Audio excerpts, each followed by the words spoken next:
తదు తదుపరి మిథున రాశి. ఈ మిథున రాశిలోకి రవి జూన్ మాసంలో వస్తాడు. ఓకే, అంటే ఏప్రిల్, మే, జూన్ ఈ తృతీయాధిపతి లగ్నంలో ఉండడం, లగ్నాత్ తృతీయాధిపతి యొక్క దృష్టి సప్తమం మీద ఉండడం, ఈ సమన్వయాన్ని మనం చూసుకున్నట్టయితే ఈ సంవత్సరం ఈ రాశి వాళ్ళకి విదేశీయానం, భార్యతో కూడుకున్న లేదా వ్యాపార సంబంధమైనటువంటి విదేశ యానం అనేటువంటిది మనకు కనపడుతూ ఉంది. ఇది డెఫినెట్గా రవి కర్కాటకంలోకి, అంటే సమ్వేర్ ఇన్ సెప్టెంబర్, అక్టోబర్ ఆ ప్రాంతాల్లో వీళ్ళకి ఇది క్లిక్ అవుతుంది. వాళ్ళకి తగినటువంటి వీసా కూడా వచ్చేస్తుంది, పాస్పోర్ట్ కానీ వీసా కానీ ఏ ఇబ్బంది కూడా ఉండదు. అలాగే సప్తమాధిపతి అలాగే దశమాధిపతి అయినటువంటి గురువు లగ్నంలో ఉన్నాడు కాబట్టి వీళ్ళు మంచి ఆలోచనతోటి, బుద్ధి ఉపయోగించి చక్కటి ఆలోచనతోటి, పరిపక్వమైనటువంటి విలువలతోటి, నిర్దిష్టమైనటువంటి విలువలతోటి వీళ్ళు చేసే పని మంచి పేరు ప్రఖ్యాతులు తీసుకొస్తుంది వీళ్ళకి ఇతర దేశాల్లో కూడా.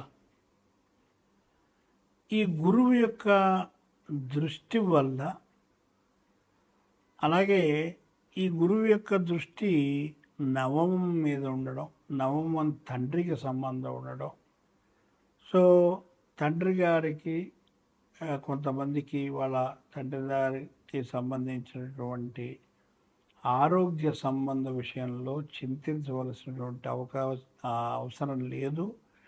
ఎందుకనంటే గురువు యొక్క దృష్టి ఎక్కడైతే ఉందో ఆ యొక్క రాశి బాగుపడ్డట్టే.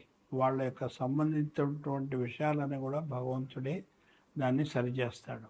అంటే వీళ్ళకి ఒకవేళ అలాంటిది ఏదైనా ఇబ్బంది కలిగినా, తండ్రి గారికి ఆరోగ్యం లేకపోయినా, బాగలేకపోయినా, వాళ్ళు కుజుడికి, రాహుకి, బుధుడికి కుజ, రాహు, బుధ ఈ 3 గ్రహాలకి పరిహారాలు చేసుకుంటే సరిపోతుంది, అంటే దానాలు ఇస్తే సరిపోతుంది. బుధుడికేమో పెసలు బుధవారం నాడు, కుజుడికేమో కందులు మంగళవారం నాడు, రాహుకి మినువులు శనివారం నాడు ఇప్పిస్తే సరిపోతుంది. ఇప్పుడు జగల్లగ్నం. ఈ జగల్లగ్నం పూర్వకాలంలో మనకు రాజులు వేటకి వెళ్ళేవాడు. వాడు తిరిగి వస్తాడో రాదో తెలియదు, ఎందుకంటే మనం మృగాలు తినేయచ్చు, ఏదైనా కావచ్చు.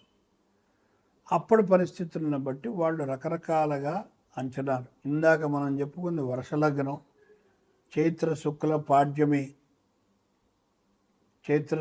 పాడ్యమి ఏ సమయానికైతే లగ్నం ఏర్పడుతుందో ఆ లగ్నాన్ని బట్టి ఇందాక చెప్పుకున్నాం. ఇప్పుడు జగల్లగ్నం అంటే రవి మేషరాశి ప్రవేశం ఏ రోజైతే, ఏ సమయానికైతే అవుతుందో ఆ రోజున మనం చక్రం వేసి రవి మళ్ళా కర్కాటక, తుల, మకర, 1 మేషం, కర్కాటకం, తుల, మకరం ఈ 4 రాసుల్లో సంచారాన్ని బట్టి దేశ యొక్క గోచారం చెప్పడం అనేటువంటిది ఒక సాంప్రదాయం. ఇది బ్రహ్మాండంగా మనకు తెలుస్తుంది. మంచి ఈసారి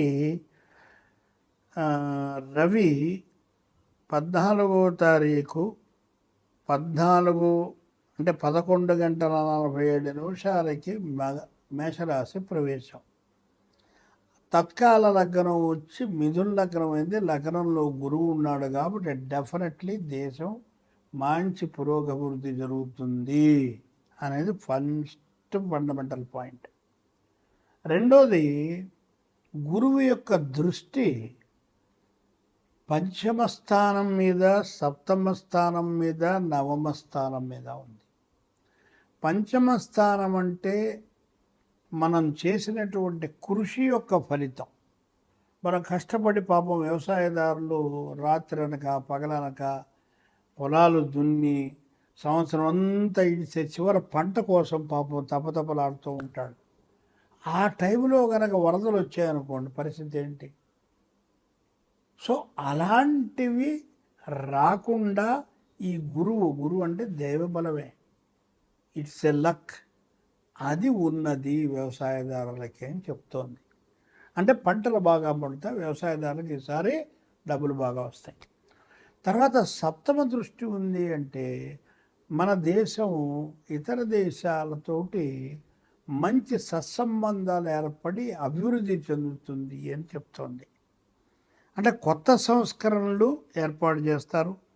కేంద్రానికి మన ప్రజలకి మధ్య మద్దతు బాగా ఉంటుంది. పరిపాలనా విషయంలో మంచి సపోర్ట్ వస్తుంది బీజేపీకి కానీ, లేకపోతే మన ప్రెసిడెంట్ ప్రైమ్ మినిస్టర్ గారికి కానీ.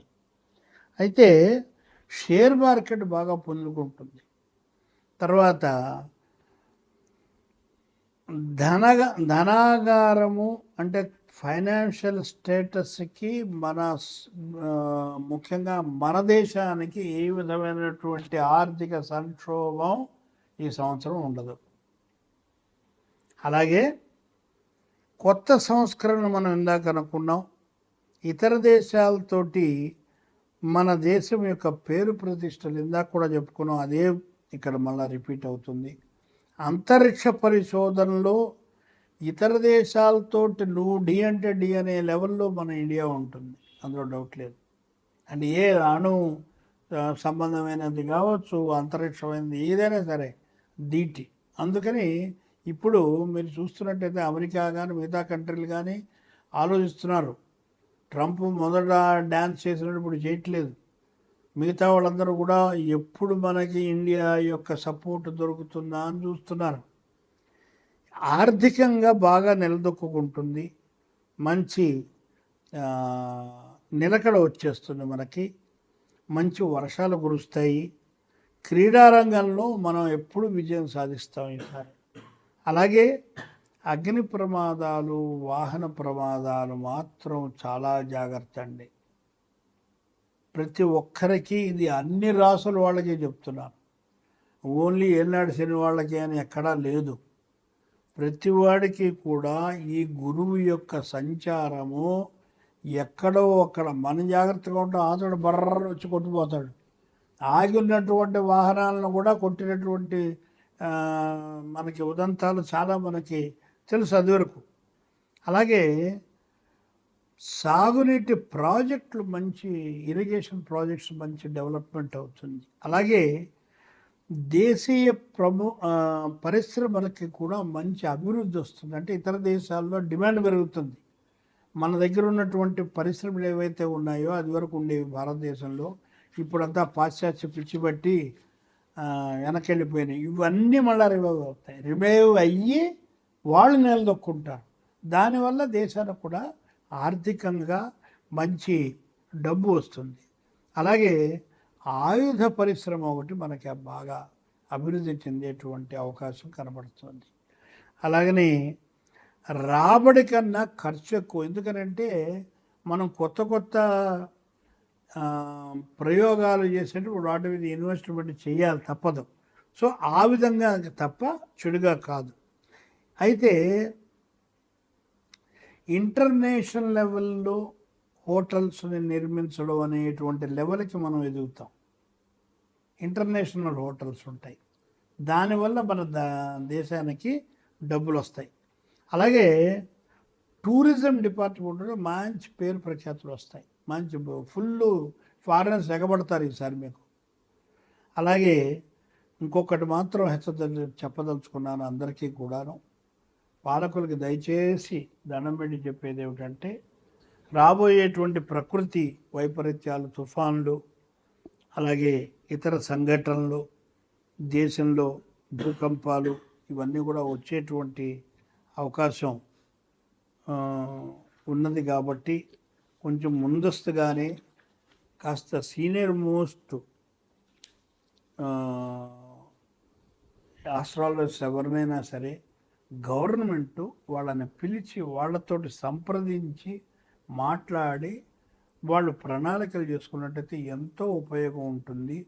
మీరు వెళ్ళేటువంటి దోవలో ఏ విధమైనటువంటి అడ్డంకి కూడా రాదని చెబుతూ స్వస్తి ప్రజాభ్యాం.